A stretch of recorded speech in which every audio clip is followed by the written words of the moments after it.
Assalamualaikum warahmatullahi wabarakatuh. Kami dari kelompok 8 yang terdiri dari saya sendiri selaku ketua kelompok, yaitu Syafie Amrina Rosada, dan anggotanya Nurul Aulia dan Emrido Fahresi, akan mempresentasikan pengertian hukum berdasarkan pendapat para ahli dan sistem hukum di Indonesia. Pertama, yaitu pengertian hukum menurut Aristoteles. Pengertian hukum menurut Aristoteles tidak hanya berarti kumpulan aturan yang dapat mengikat dan berlaku pada masyarakat saja, tapi juga berlaku pada hakim itu sendiri. Dengan kata lain, hukum tidak diperuntukkan dan dipatuhi oleh masyarakat saja, tapi juga dipatuhi oleh pejabat negara. Yang kedua, yaitu pengertian hukum menurut Plato.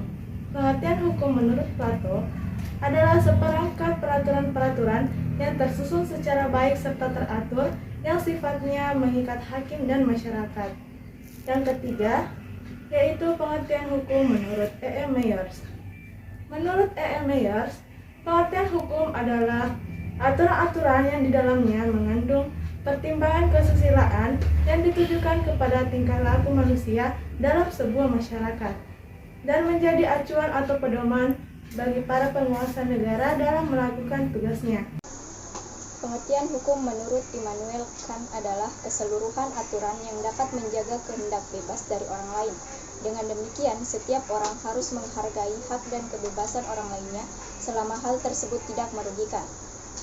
Menurut Profesor Dr. Mokhtar Kusumatmadja, arti hukum merupakan keseluruhan kaidah dan seluruh asas yang mengatur pergaulan hidup bermasyarakat dan mempunyai tujuan untuk memelihara ketertiban dan meliputi berbagai lembaga dan proses untuk dapat mewujudkan berlakunya kaidah sebagai suatu kenyataan dalam masyarakat. Surojo Widjodiporo. Definisi hukum menurut Surojo Widjodiporo adalah peraturan-peraturan hidup yang diciptakan oleh manusia untuk menentukan tingkah laku manusia. Aturan ini bersifat memaksa dan semua masyarakat dalam suatu warga negara harus mematuhinya. Jika ada yang melanggar, maka akan diberikan sanksi berupa hukuman.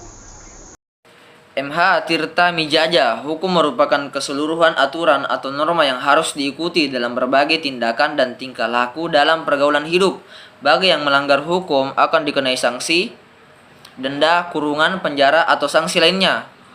Utrecht. Definisi hukum adalah himpunan petunjuk hidup, perintah dan larangan yang mengatur tata tertib dalam suatu masyarakat yang seharusnya ditaati oleh anggota masyarakat dan jika dilanggar dapat menimbulkan tindakan dari pemerintah. Sistem hukum di Indonesia. Dalam buku Sistem Hukum Indonesia, Ketentuan-Ketentuan Hukum Indonesia dan Hubungannya 2018, karya Handri Raharjo, sistem hukum adalah sebuah tatanan hukum yang terdiri dari beberapa subsistem hukum yang memiliki fungsi yang berbeda-beda dengan lain,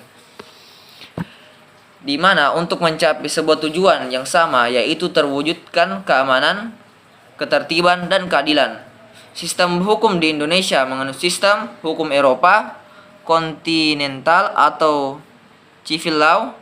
Hal ini dapat dilihat dari sejarah dan politik hukum, sumber hukum maupun sistem penegakan hukumnya, di mana sistem tersebut banyak berkembang di negara-negara Eropa seperti Belanda, Prancis, Italia, dan Jerman.